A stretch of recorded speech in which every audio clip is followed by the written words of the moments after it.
bagong taon, bagong araw na po tayo. Ngayon, ating pag-aaralan mga kapatid ko, the steps of judging prophecy. Ibig sabihin mga kapatid, ang prophecy kasi kapahayagan o pagtuturo. Yan ang ibig sabihin ng prophecy. Hindi lamang tumutukoy ito mga kapatid sa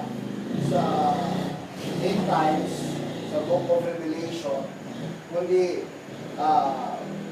prophecy means yung itinuturo at ibinabahagi mga kapatid ko ng bawat nagbabahagi ng salita ng Panginoon. In general na ito mga kapatid, halimbawa sa nagsishare sa inyo ng gospel, sa nagbabahagi sa inyo, yung tinatawag na prophecy. Yes. Pagbabahagi, pagtuturo mga kapatid ng banal na kasulatan. Kaya ito yung ating unang lesson mga kapatid sa Panginoon. Ating pag-aralan mga kapatid ko, ang napakahalagang kasi sa pagtuturo kasi talaga sa pagbabahagi, sa pagsishare ng gospel, sa pag-pangangaral ng mga salita ng Panginoon, napakahalaga ang aral at ang nangangaral. Amen. Amen. Para ang bawat ipinapangaral natin ay maging epektibo, depende rin yun sa nangangaral at sa nagsasalita mga kapatid. Kaya nga, ating tema, you shall know them by their fruits. Malalaman mo sila sa pamamagitan ng kanilang buhay. Basahin natin mga kapatid ang 7:15 ng Mateo. Sa wikang Tagalog, ang sabi dito sa 7:15, mag-ingat kayo sa mga bulaang propeta na nagsisilapit sa inyo na may damit tupa, datapwat sa loob ay mga lobong maninila. Sa kanilang mga bunga inyo makikilala sila, nakakaputi baga ng mga ubas sa mga tinikan o ng mga igos sa mga dawagan. Dahil di naman ang bawat mabuting punong kahoy ay nagbubunga ng mabuti, datapwat ang masamang punong kahoy ay nagbubunga ng masama. Manalangin tayo, dakilang Panginoon, maraming salamat sa gabi ito. Pinupuri ka namin, sinasamba ka namin, at nawa sa gabi ito ay patuloy na aming pag-aaralan ng mga salita, Panginoon. Alam ko po na marami kang ibabahagi sa amin, O Diyos, ng isa tao ito, na ipapahayag mo, Panginoon, upang maalaman ng mga tao, maalaman, Panginoon, ang bawat mananampalataya, ang kahalagahan, Panginoon, ng iyong mga salita. Kaya, Panginoon, pangunahan mo po ang iyong lingkod, itago mo siya sa likuran, ikaw ang siyang may tataas, Panginoon, at kami ang siyang magiging mababa, Panginoon, sa iyong harapan. Kaya maraming salamat, dakilain ka, sambahin ka, pangunahan mo rin ang mga anak na nandito ngayon, makikinig, Panginoon, ng mga salita. Salamat po, at ang lahat ng papuri, Ama, ay ang inabalik sa iyo sa matamis at dakilang pangalan, sa pangalan ng Panginoon Jesus. Amen. Amen. Amen. Palakpakan natin ang Panginoon na you shall know them by their fruits. Bilang New Testament Christians, tayo yung tinawag mga kapatid, the New Testament Christians. At tayo as a New Testament Christians ay laging nangangailangan ng operasyon ng banal na Espiritu Santo. We need the operation of the gifts of the Holy Spirit as a church in the New Testament. Bilang iglesia ng Panginoon, na-establish niya. Ang church kasi tayo, mga kapatid. Tayo, hindi po building, hindi po dalawang tulis, hindi po, mga kapatid, walang tulis, at hindi po flat na tulis. Flat na tulis. Ganun. Hindi po. Kundi tayo bilang church ng Panginoon. Amen. Bilang iglesia ng Panginoon, mga kapatid. At bilang iglesia ng Panginoon, ay nararapat talaga natin pag-aralang mabuti ang mga itinuturo ng Panginoon. At mangyayari lamang daw ito, mga kapatid, na maranasan natin at matutunan, mga kapatid ko, kung tayo ay pinapangunahan ng banal na Espiritu. Amen. Pinapangunahan ng Espiritu ng Diyos, mga kapatid. Kaya nga, in-encourage tayo palagi ng ating Panginoon, maging ang mga apostol, mga kapatid ko, na ang apoy na ito ay magmumula lamang sa ating Panginoon. Ito'y galing sa Diyos. Tayo ang magiging recipient. Tayo ang tagatanggap nito para makakilos ang kapangyarihan ng Diyos sa bawat iglesia. Para makakilos ang Panginoon sa bawat isa sa atin para makita yung gift ng galing sa Panginoon patungo sa kanyang mga anak. Para mag-operate ito. Yun yung importante, mga kapatid. Kaya sabi ko, pagka ang banal na Espiritu Santo hindi nakakakilos, mga kapatid, hindi po mararanasan ng church ang tunay na pagbabago. Ako po'y naniniwala na ang pagdating ng Panginoon dito sa kanyang kapanganakan ay para mabago ang church. Kasi ang Old Testament kung ating pong pag-aralan, mula sa 5 o 5 dispensasyon, hindi po nakaranas talaga ng totoong pagbabago. Kaya pagdating sa dispensasyon ng grasya, sa dispensation of grace, na ang may akda nito ang ating Panginoong Jesucristo, gusto niya talagang mabago. Mabago ang church, mga kapatid. Kasi kung wala pagbabago, hindi magiging true church of God yan. Yes. Yun yung totoo, mga kapatid. Marami kasi klaseng pagbabago. Ano ba yung pagbabago? Pagpintura, pag hindi tayo, pag may makeup ba, pagpapahaba ba ng buhok, o pagtanggal ng buhok, pagkukulay ng buhok, hindi. Ang ibig sabihin ng pagbabago nito, yung operation ng Holy Spirit, kumikilos sa bawat buhay natin. Kasi pag nakakakilos sa ating buhay, ang kapangyarihan ng banal na Espiritu Santo, meron talagang mararanasan ng taong pagbabago sa kanyang buhay. Yes. Kaya nga yun, mga kapatid, na gusto pa pangyarin para yung gift na ito ay mag-operate sa loob ng iglesia ng Panginoon. Para maranasan ng church tayo, ulitin ko tayo, maranasan ng church, hallelujah, na kumilos alinsunod sa utos at plano ng Diyos. Yan yung importante, mga kapatid.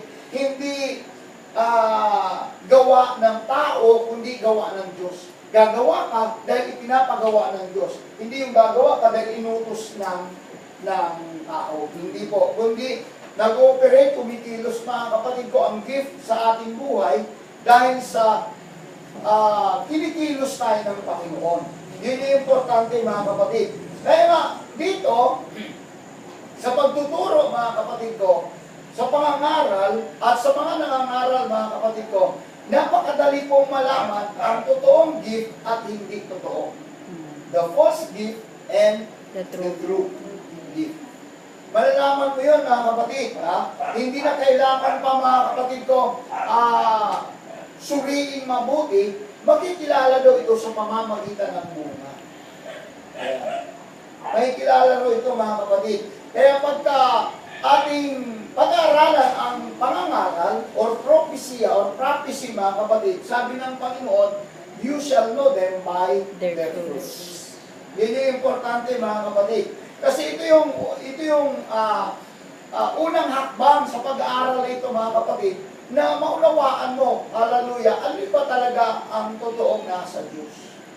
Yan. Kaya sabi ko nga, mga kapatid, mahirap magsalita na, o dito kayo sa amin, kasi pumasok lang kayo sa templo, ligtas na kayo.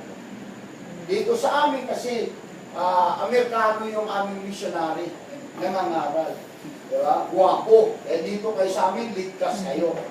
Dito kayo sa amin kasi, mayayaman kami. Paano pala, mga kapatid ko, kung ang church barong-barong?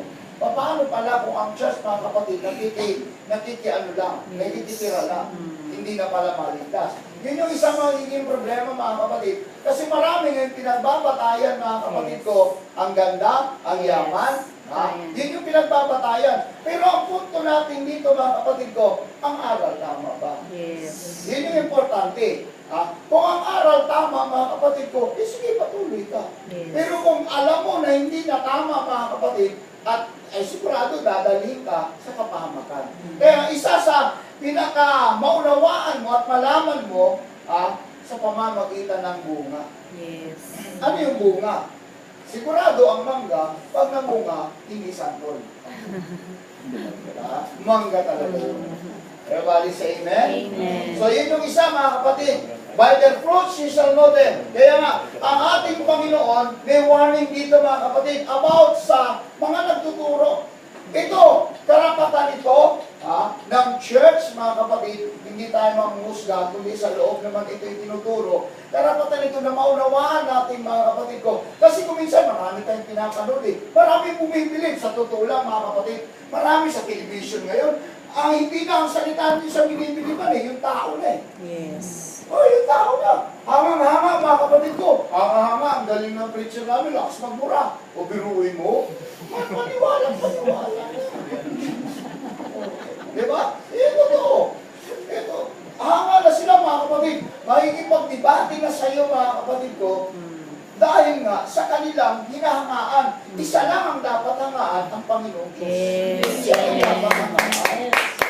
Wala kang dapat hangaan tao, i-idol mo na, ina-idol na mga kapatid ko. Pero ang totoo niyan, mga kapatid, sabi nga mga kapatid ko, dito mo makikilala sa pamamagitan ng bunga, mga kapatid ko. Ano yung bunga? Sa pagsasalita.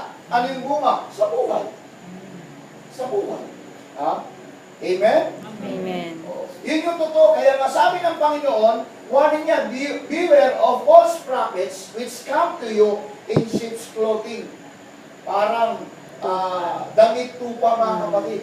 Hindi mo mahalata yan, mga kapatid ko. Kasi nakadamit tupa Pero sabi nga, mga kapatid, lumalabas yun. Sabi nga, the abundance of the heart and the mouth speaketh. Yun yung lumalabas yun, mga kapatid. Pero kung tahimik, mga kapatid, ako, banal na banal yan. Hindi mo mahalata. Hindi mo mahalata, mga kapatid. Pero sabi nga, makikilala mo sila sa pamamagitan ng kanilang bunga. Kasi nga, merong pagbabago talaga. Yes. Merong pagbabago. Everybody say amen? Amen. Hallelujah. Ngayon, nung ano ko nga lang nalaman, mga kapatid, na meron palang mga church, hindi nagsiselebrate ng Pasko.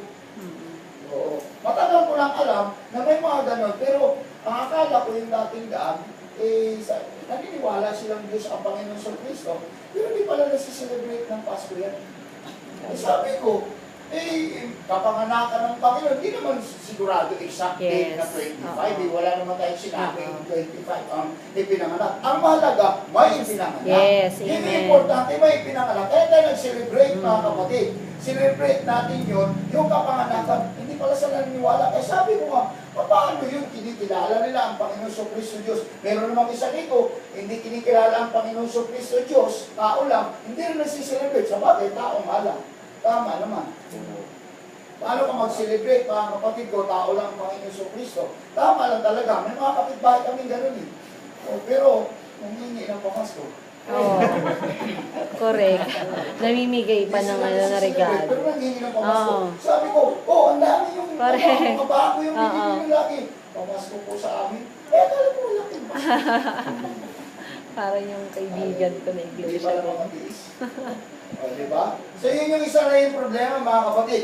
Kaya ang Panginoon, nagtuturo talaga, mag-ingat daw kayo sa mga bulaang propeta. May kilala mo sila, okay, maganda ang salita, maganda ang outlook, mga kapatid, maganda ang templo. Pero ang punto doon, yung bagong buhay. Yes. Amen. Kasi ang church, mga kapatid, kaya sabi nga, thou art Peter, upon this rock I will build my church, and even the gates of hell shall not prevail against the church of God.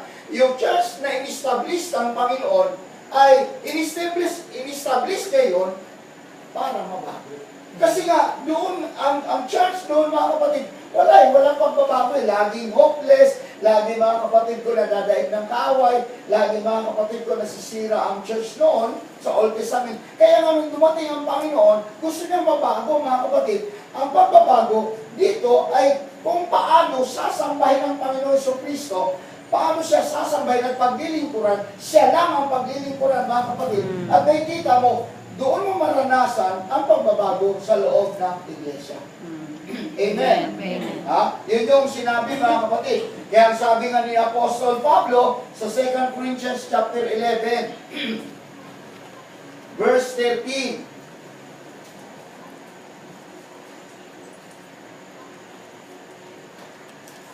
Sabi dito, Sapagkat amang kayong tao ay mga bulang apostol, mga mandarayang manggagawa na nagpapakuno rin mga apostol ni Kristo at hindi katakataka